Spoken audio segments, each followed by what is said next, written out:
This is Shawn Green. Thank you for tuning into the Online Zone on Card Player TV. This is the weekly online player interview. This week we're excited to have successful online and now live pro JC Alvarado. JC's success on the virtual felts translated to success in the brick-and-mortar casinos when he turned 21. He's earned more than $680,000 in just over a year playing live, including 2 second-place finishes in high-profile events. One of those second-place finishes was the much-publicized Battle of the JCs, in which he went head-to-head with Player of the Year leaderboard leader JC Tran in the World Poker Challenge main event. More recently, JC finished deep in the F-Top's $1 million guaranteed no-limit hold'em event. He eventually finished in 4th place, collecting $72,000. JC's sitting in the studio with us today to talk poker. All right, how you doing, JC? I'm doing good, and you? I'm doing very good. Well, so first off, I need to point out you're wearing the exact same shirt that you were wearing when we did the interview with John Friedberg for Stacking Chips. Do you have like 2 shirts in your closet or what? No, I just have one that I really like, and I have bad memory. I'm wearing different jeans though. Well, that's good enough for me then. You know, you're mixing it up a little bit. Well, first off, what do you have against Party Poker? I really don't have anything against Party Poker anymore because I don't play there anymore, but when I did, I just didn't like the site at all. Like, when I started the screen name, it was when I was playing, like, 25-cent no limit, so I never thought that it'd get stuck on me, like, the name. So, I don't know. I can't change it anymore on most of the sites. I'm pretty much screwed. Well, you recently finished 4th in one of the major tournaments in the F-Tops 5. The 4th place payout ended up being $72,000. Now, how did it feel getting that far in the tournament, but coming up just short of the first place prize money? It felt terrible. I'm still like devastated over it, because once you get that deep, you know, you want to win it. Mm-hmm. Especially with 4,500 people or whatever it had. I'd never gone that deep in a tournament with so many people. So, yeah, I really wanted to win that. Well, what was the final table like?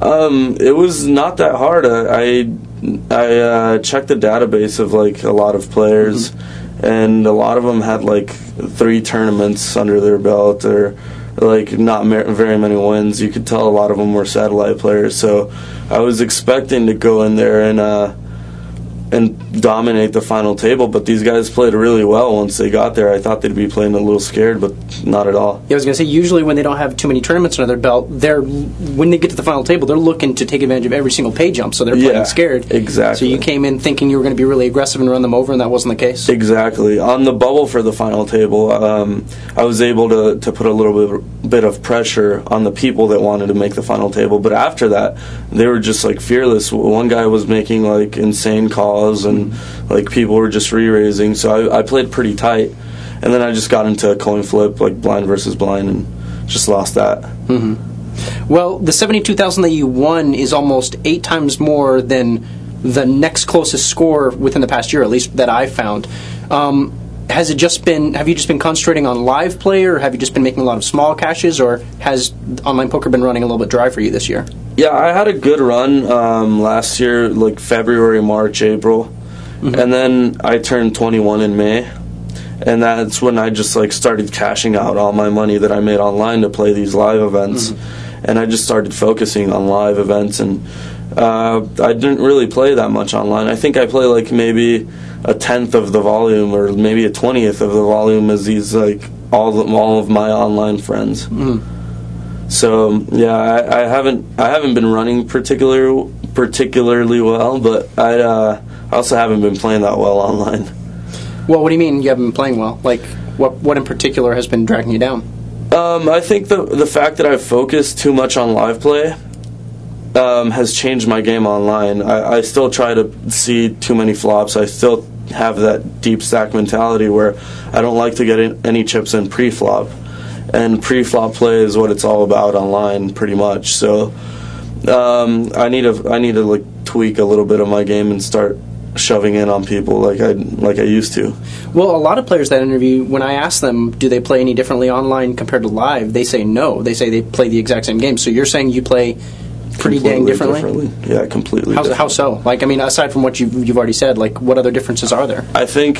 I really think it's terrible to play the same way live than you do online, because online, like, your stack is usually, you know, like 20 to, well, even 10 to 30 big blinds at most, you know?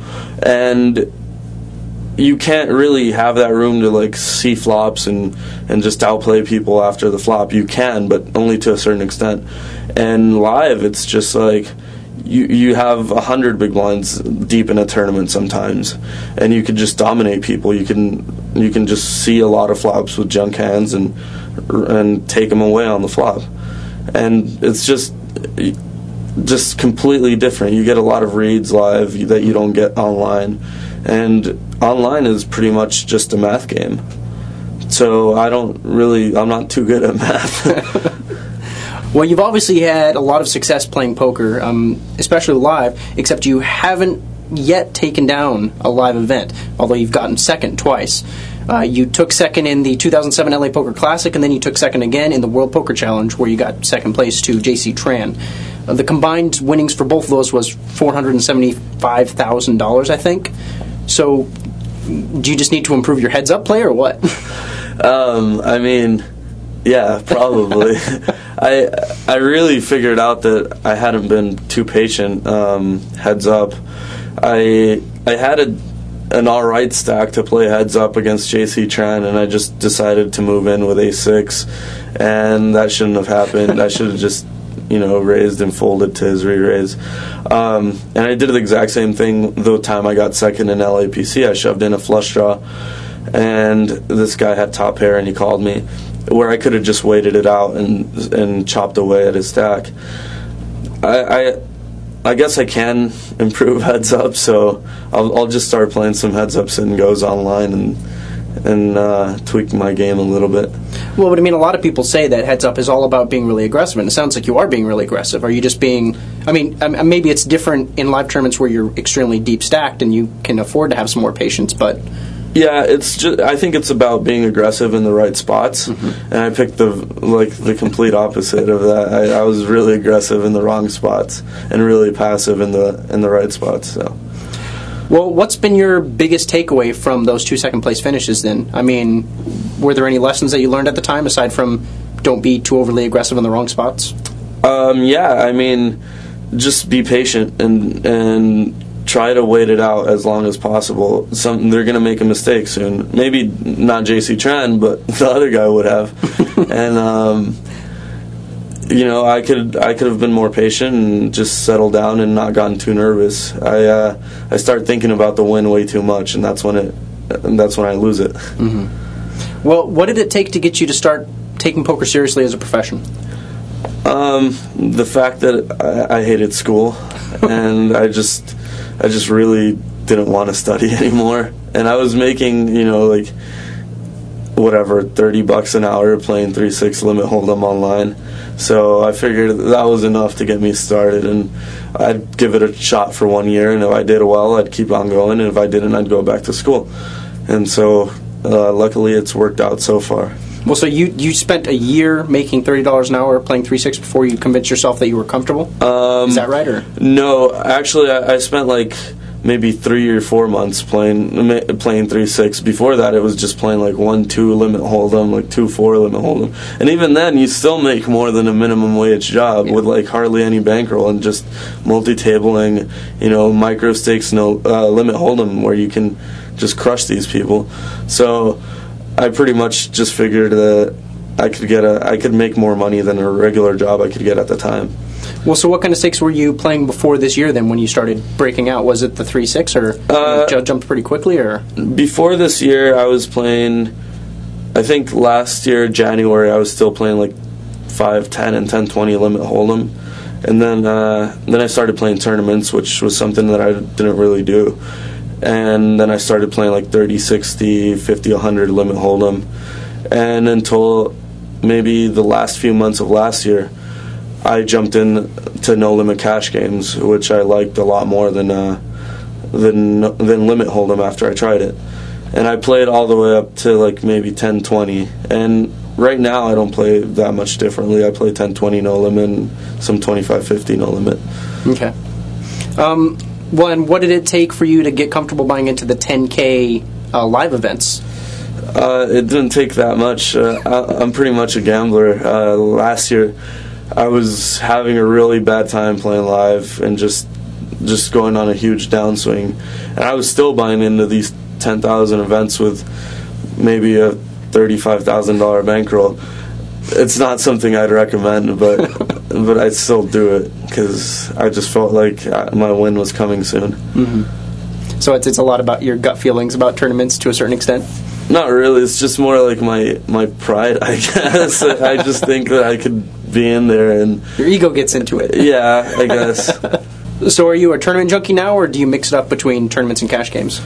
I like playing tournaments a lot more. Mm-hmm. The cash game is really where the steady money is at. You know, you can maintain yourself on a monthly basis with cash games. I can pay rent. I could, do everything that I like, get all the money that I need playing cash games every day online, and then just wait for that big score in a tournament. And when I get it, it's nice because it's just a boost to the bankroll. Like gravy, basically. Yeah. Well, so like, what kind of ratio do you have for like a work day, so to speak, between cash games and tournaments? Well, on a regular day, I haven't been playing online too much lately because I've been lazy, but on a regular day, I'll play like maybe 3 or 4 tournaments online that start usually like at 5.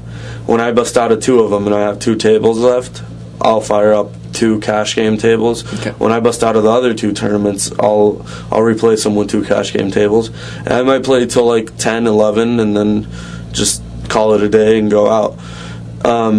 So I play like maybe 6 hours of cash a day.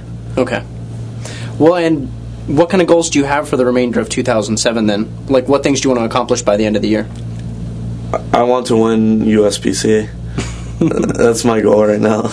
That's your one major goal? And like, when I was reading on your MySpace page, you want to make a televised WPT table, but you had already made that. Yeah, I haven't updated it. So I was going to say, so that must just not have been updated. It's not updated yet, but I guess I accomplished one more I was going to say, so you've already accomplished some of your major goals. Well, a lot of people that are most likely to watch this are already pretty decent at poker, or at least they think they are.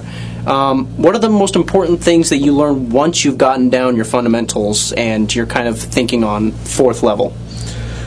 I would think that it's the most important thing would be like, you're not that good.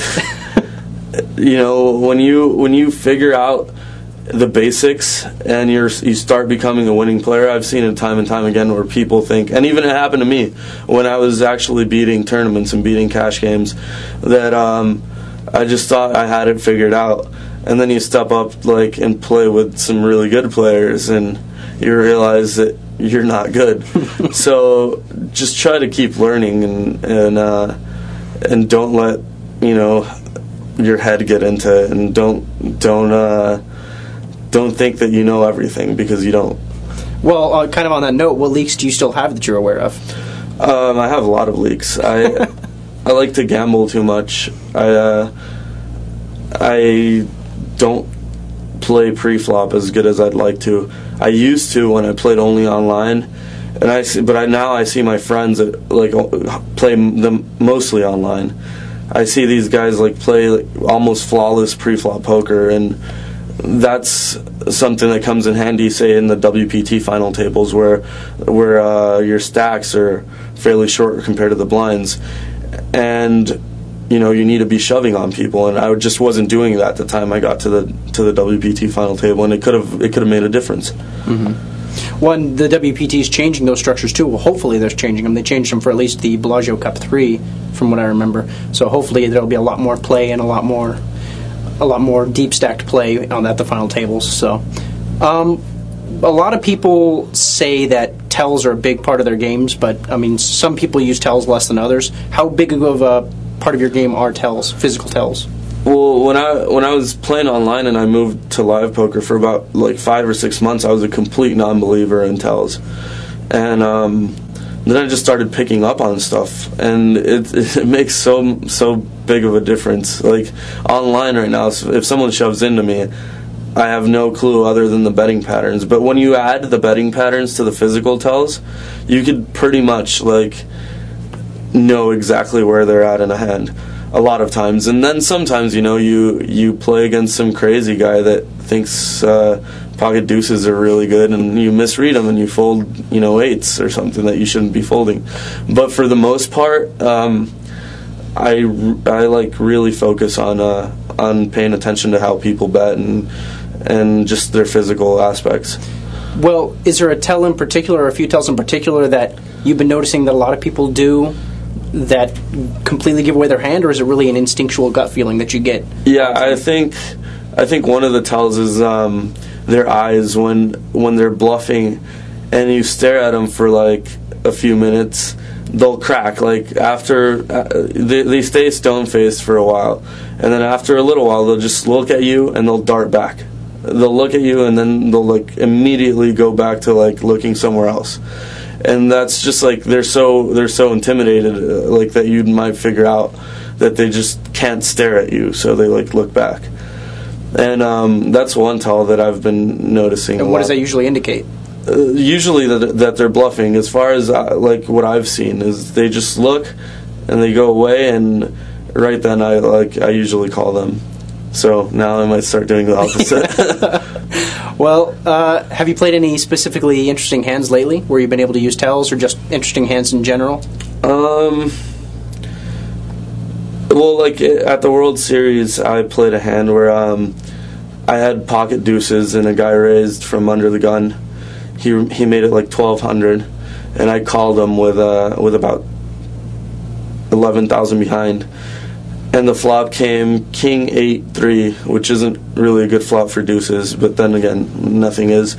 So I check and he checks behind, and it turns an ace, which puts 2 diamonds on board. I figured I'd bet to see if he folds, and if not, I'd give up with a hand. So I bet like 2,000, and he calls 2,000. And then the river was a 3, non-diamond, and I check, and he instantly he bets 5,000. Like, and he threw his chips in like kind of a curveball, and I just used that to try to figure out what he was thinking. And I was like, "Oh, you threw your chips in weird," and he just like completely froze up. He put his hands flat on the table and he just started staring at me and staring down.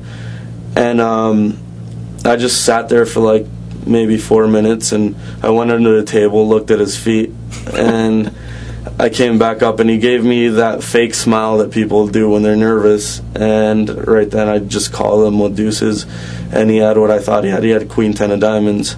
So yeah, that was like those physical tells. After like a few minutes, they just start like cracking under pressure, and that time was a smile. Like he was completely serious for a while, and then after a while he just felt like smiling. And that was just out of pure nervousness, I guess. Well, when you say like you're staring at them for a few minutes, or like in this case you said you were thinking for like 4 minutes, is that literally 4 minutes? Like you're just sitting there do you ever get the clock called on you? Yeah, I do sometimes. I don't do it that often. I just do it when I'm thinking about making just a crazy call like that. And it just works because often they're too scared to call the clock on you because they don't know what it'll mean. And you know, the more you sit there, and I like talking to them and trying to like just make them nervous, you know. And sometimes they crack, and then you figure out what they have. Cool. Well, that's all I've got for you. Thank you for coming in for this interview, man. I really appreciate it. Thanks a lot for having me. And that's all for this week. Thank you for watching the Online Zone on Card Player TV.